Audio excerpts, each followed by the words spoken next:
Selamat malam. Kami dari kelompok Perjanjian Linggarjati kelas 12 F-Sign. Saya yang bernama Junior Kaisar. Saya William. Langsung saja ke materinya. Baiklah, di sini Perjanjian Linggarjati adalah salah satu peristiwa penting dalam sejarah perjuangan diplomasi kemerdekaan Indonesia. Perjanjian ini ditandatangani antara pihak Indonesia dan Belanda pada 24 Maret 1947 di Desa Linggarjati, dekat Cirebon, Jawa Barat. Namun, perundingan ini berlangsung sejak bulan November 1946. Latar belakang.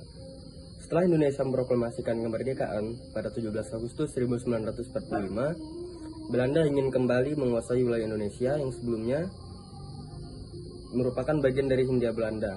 Namun, rakyat Indonesia tidak tinggal diam dan mulai melakukan perlawanan terhadap perlawanan bersenjata dan diplomasi. Situasi yang semakin tegang dan tekanan internasional, terutama dari Inggris dan Amerika Serikat, mendorong kedua pihak untuk melakukan perundingan damai. Di sini juga ada tokoh-tokoh penting dari pihak Indonesia, yaitu Sultan Syahrir, Perdana Menteri atau Ketua Delegasi, Amir Syarifuddin, Agus Salim, dan Muhammad Roem. Dari pihak Belanda ada Profesor Schermerhorn dan Max van Poel dan F. de Boer. Dan satu lagi mediator atau penengah dari Inggris, yaitu Lord Killorn. Isi pokok Perjanjian Linggarjati. Belanda mengakui secara de facto wilayah Republik Indonesia, yaitu Jawa, Sumatera, dan Madura. Indonesia dan Belanda akan bekerja sama membentuk sebuah negara federal, yaitu Republik Indonesia Serikat, dalam kurung RIS.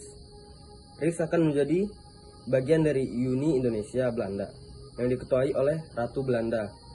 Belanda harus mengakui kedaulatan Indonesia sepenuhnya paling lambat pada 1 Januari 1949.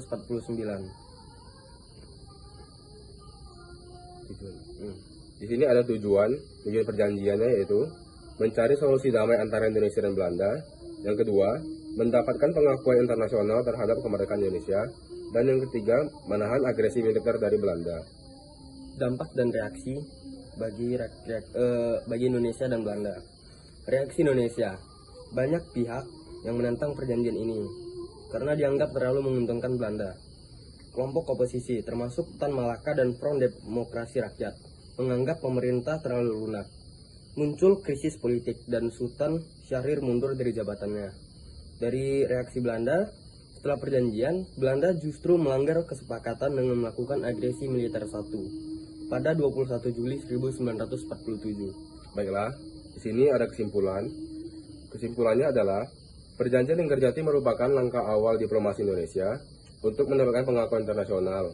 Meskipun hasilnya belum sepenuhnya menguntungkan Indonesia, namun perjanjian ini terjadi tonggak penting dalam perjuangan menuju pengakuan kedaulatan Indonesia secara penuh pada tahun 1949. Baik, sekian pemaparan materi dari kami. Kiranya ini bisa menjadi penambah wawasan baru untuk kalian semua.